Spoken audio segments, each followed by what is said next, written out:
Mark and I have very frequent conversations with outdoor business owners. And often they say to us something like, but I'm doing all of the right things. And then we say, well, that's great. But then if you're doing all of the right things, how come you're not getting the results that you're looking for? And that's exactly what we want to go and unpack in this Business of the Outdoors series today. What are the right things? Is there a sequence? And maybe you are doing all the right things and maybe you're not getting the results, and maybe we can provide you with some answers today. So there we go. That's the theme of today's Business of the Outdoors. Mr. Mark Hopkins, welcome as ever. Thank you very much. You're here. How's your world? I had a nice walk on the beach over lunch because I needed to clear my head. So that was nice. Apart from I brought sand in, so I've now got to clean the whole house. I'm a little bit pissed off with myself. So I just threw this title at you about 3 minutes ago before we hit record.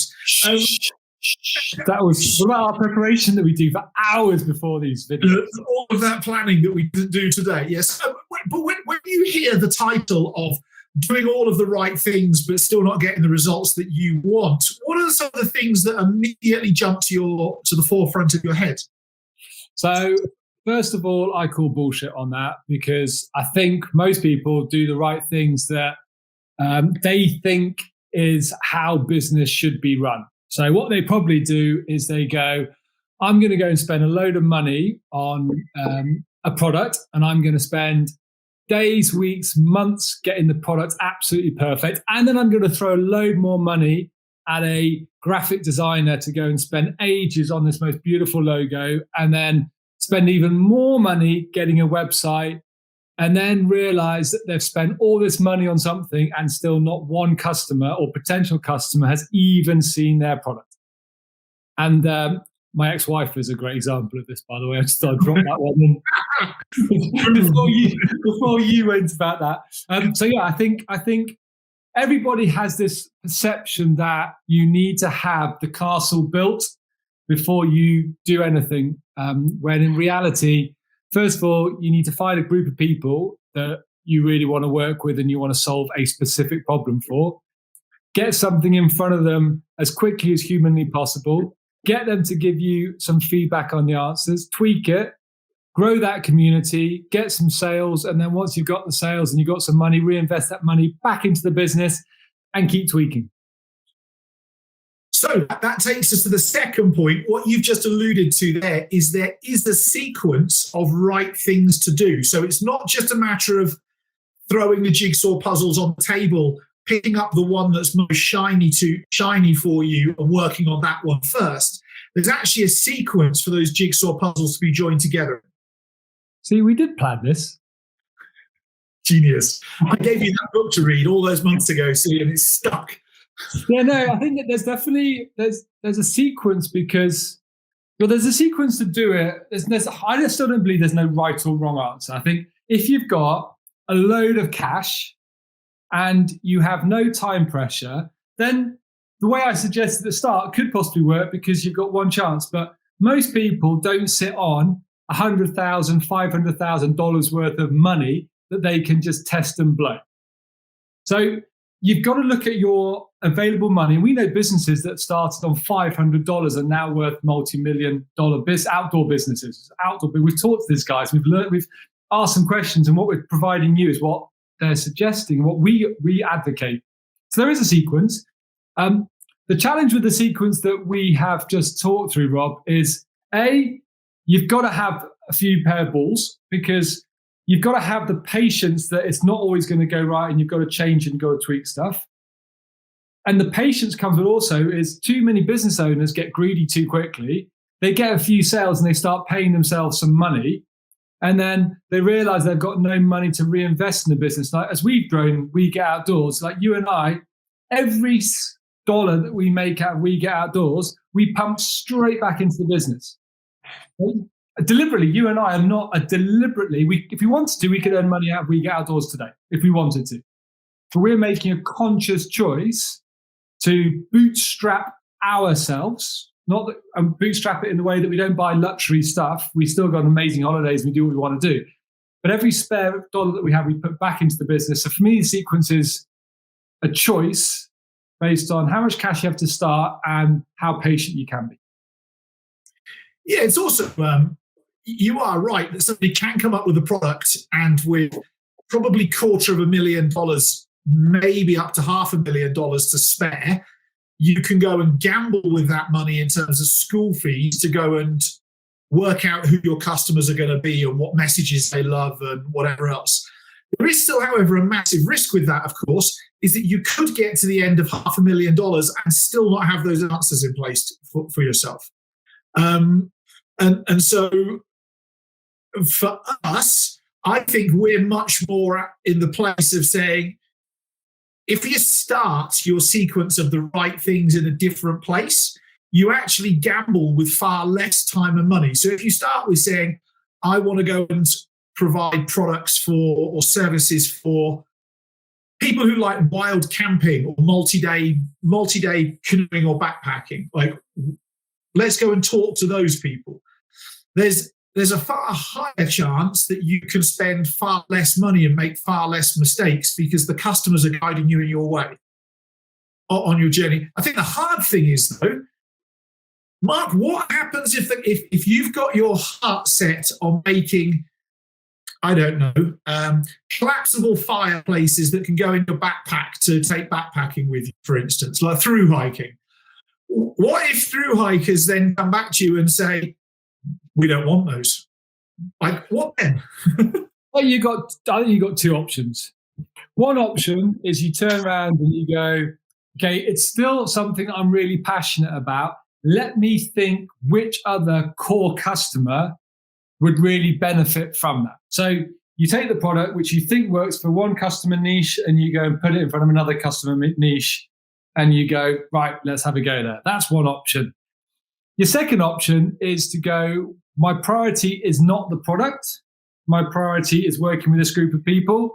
So let's go and build a community and ask them what problems that they need solving, and let's see if that aligns to what I want to solve. Those are the two options you've got.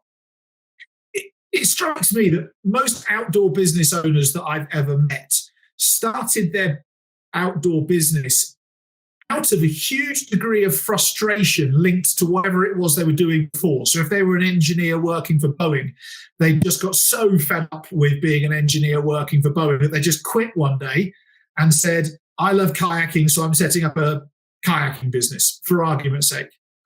And that frustration, I think, puts the blinkers on people where they don't actually have the time to build the foundation for the house before they actually have to build the house. And so it's almost like many businesses set themselves up building the walls and the roof of their house before they've actually gone and dug down and put the concrete foundations in place of talking to people. Do you think that means that anybody listening to this who wants to set up an outdoor business hasn't done yet, maybe should just start doing that research now and not waiting to the time where they get immensely frustrated and quit, and then suddenly they've got to go and replace their 120k, 200k a year income immediately? They actually can go do that. Would that be sensible advice? I think my view is when you're looking to transition, think of life as a bit of a side hustle. Be very disciplined with your time. And we've spoken to a number of guys. We've actually got a call Tuesday with someone else who's looking to start an outdoor business as a side hustle. So there's lots. So I'd start it as a side hustle with a lot of specific time allocated to it. I'd put a line in the sand as well and go, well, once I get to this point, the business is going to be going to be able to afford me, and B, is going to need me 100% of the time. So you can start thinking a little bit forward, so you can go, right, at that point, I need to make some serious decisions. So yeah, how long does that transition? Well, depends how much time you're willing to put in weekends and evenings. Depends how much cash you've got in your savings that you're willing to spend on your side hustles. There's lots of factors, but I think, yeah, unless you've got a chunk of change, doing it as a side hustle and transitioning across is a very sensible way to start your outdoor business. Yeah, so let's just say for a moment that there's an outdoor business owner listening to this episode that we're putting out there, and they Well built their prepared, well business. planned episode. Say again. Well prepared and well planned episode. Yeah, that's it. I mean, I've got some notes. I mean, that's the start.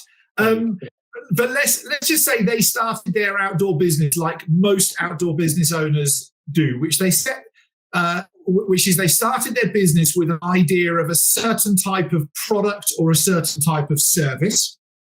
So that's one of the right things to do, isn't it? Have a product or service to sell. So they did that bit, and then they started reverse engineering how to market that to try and find some people to come and buy it and make some sales. And so they have got most of the right bits of the jigsaw puzzle happening, but because of the sequencing and because of the fact that they haven't happened in a sequence, that they're not getting the results they want from that marketing efforts, from those customers. What's the best advice for people who find themselves in that situation? First thing, and it's a lesson that you and I speak a lot about. We actually spoke about it this morning, I think.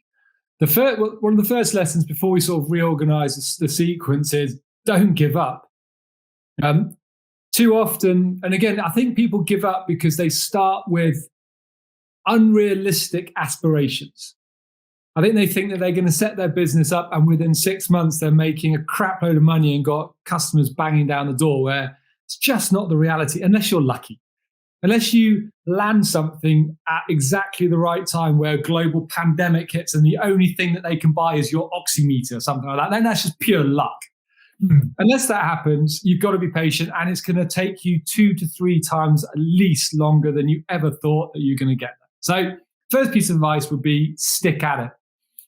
The second piece of advice I would always advocate is go and speak directly to people who want to buy your product or you think should be buying your product, and ask them the questions. Ask and get to know, because again, we've made this mistake 4 or 5 years ago in building some of our previous businesses, where we built our business on assumptions.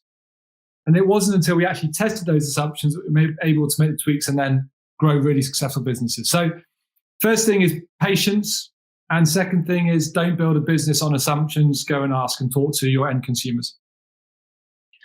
Yeah, I think I really like that last bit. The last bit's very hard though, because they've got to go and put their internal preferences and bias and passion for what it is they've built. They've almost got to go and put that to one side and work out, like, do those customers care about the build quality? ? Like all of those things. And there's a high likelihood that as a business owner, all of the things that you think is most important about your business is not what the customer views to be more important about your business. So you might think that sustainable, handmade in, I don't know, New York State, made by Americans for Americans, low carbon footprint. You might think all of that stuff is important. A certain quality of build and a certain quality of fabrics and so on and so forth. The customer may well just care about what's most affordable. And I'm not saying they do, but they may well do. So I think you could almost start by saying, what is it that I think is most important about what it is I do? And it might be the secret sauce to what your biggest block and barrier is to actually getting more customers. Yeah, 100%. And again, it's something that you and I ask every single outdoor business owner, which is, what do you want your business to do for you? Because if I agree with what you said, 100%. And if an outdoor business owner goes, look, if it puts food on my table, then I'm happy. Then you can be a lot more ego-driven, because you don't really give a shit too much about how many customers you're going to have, because as long as you have enough customers who put food on your table, you're good to go. So then you can go, sod off customer, you know nothing. I want to go and do what I want to do, and I'm going to get my 100 sales a month, and I'm good to go. However, if you want to grow a profitable business, unfortunately, you've actually got to listen to what your customers are saying to you. And that's, like you said, that's the challenge with the ego all the time, is What's more important? Earning some money and growing a business, or your ego and doing what you want to do? And that's I think, as you said, I think that's one of the differences between our businesses in all aspects that are able to grow and those which just trickle along making $30,000, $40,000 a year. That would be very fair to say in our experience. We've interviewed now well over 100 outdoor business owners this year alone.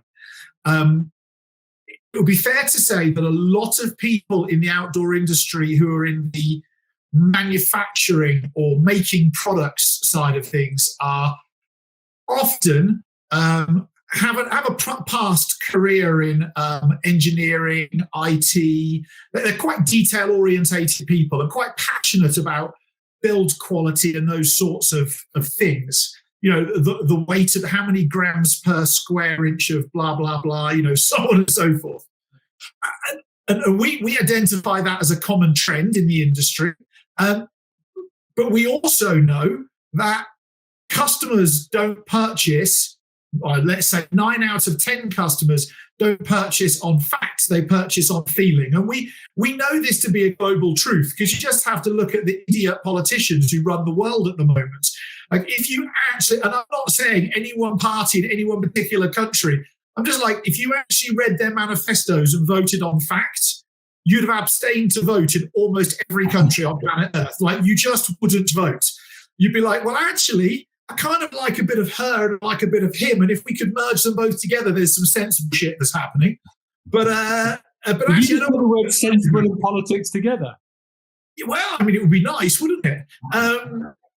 But I don't know about you, but I look around the world at the moment and I'm like, I actually don't see anybody I'd want to vote for on fact. And yet people around voting time get so passionate and so like feel-based. They're like, oh, well, my great-granddad voted for this party, so I will do the same.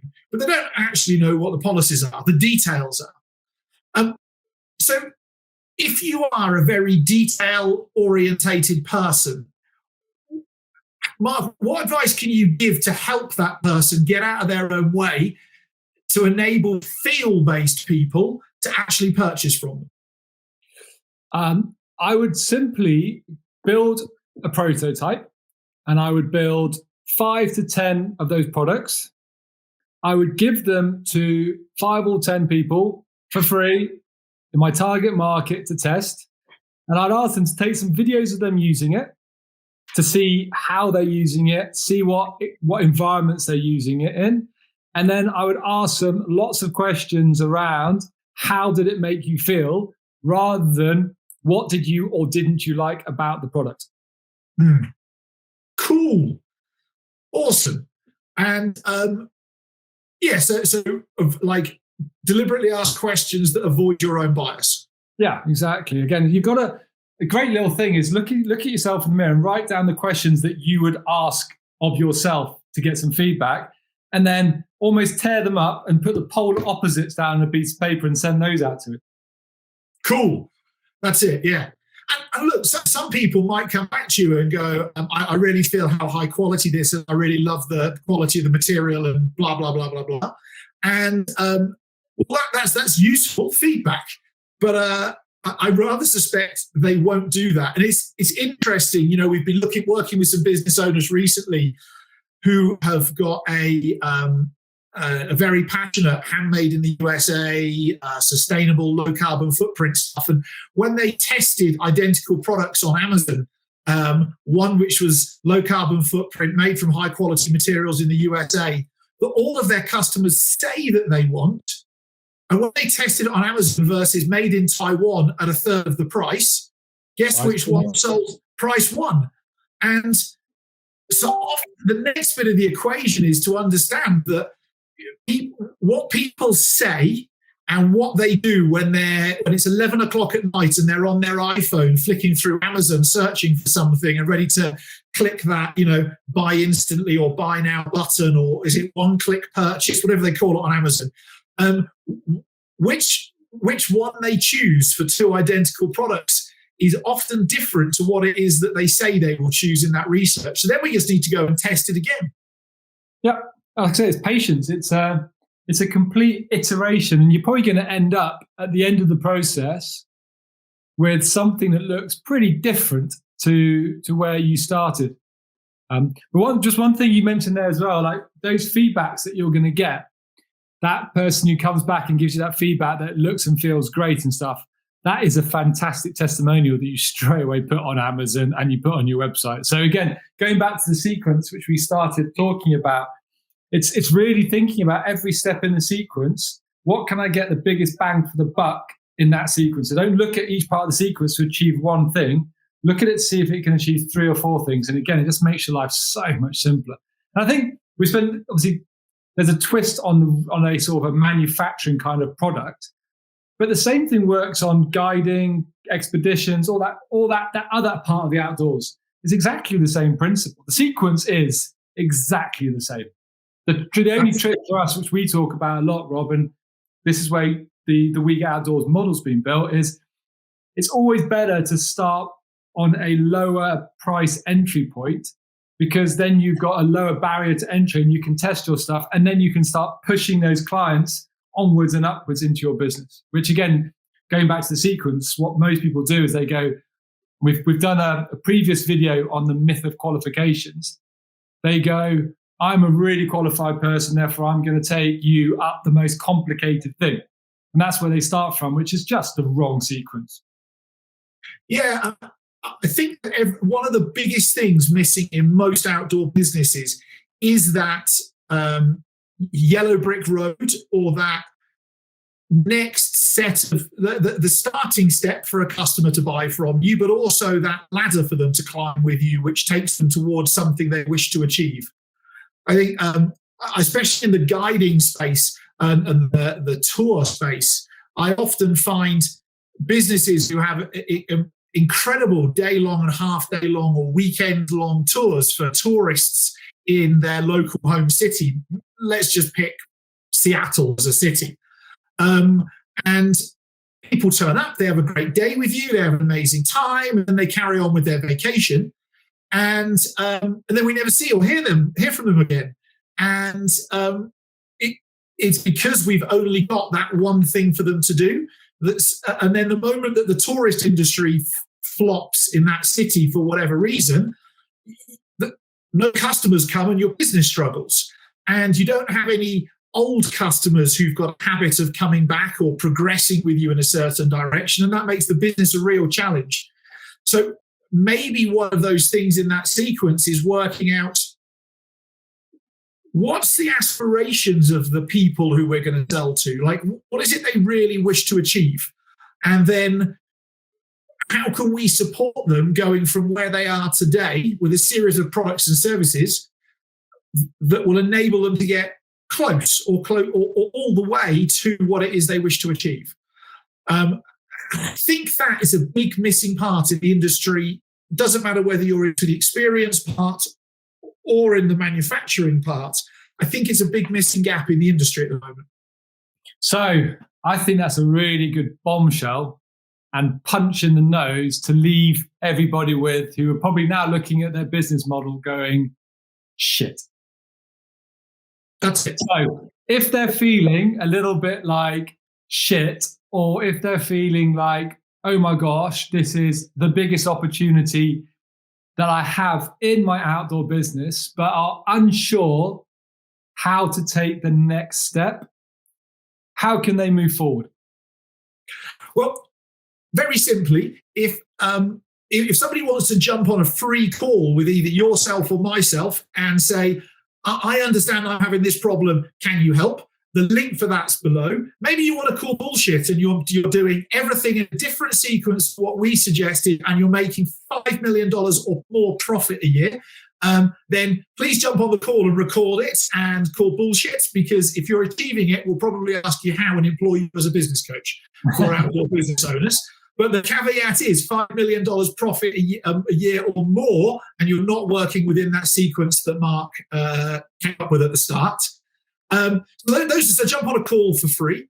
The second thing is, if If you haven't been part of our outdoor business promotion series yet, where we interview you, put you on our podcast in front of 80 or 1,000 or more people, there's a link for that below, and we'd love to have you on as a guest for 30 minutes or so on our short podcast, where we'll help you promote your business to our 80,000 or more followers. So links for that below. And maybe we should talk more, Mark, in a future series about that missing part that we alluded to, that yellow brick road or that ladder for customers to climb, in a future episode. I think that's a very good idea. Let's start planning that now. Done. So if you think that you've got all the right parts in place in your business and you're still not getting the results you want, maybe this was the episode for you. We'll see you soon.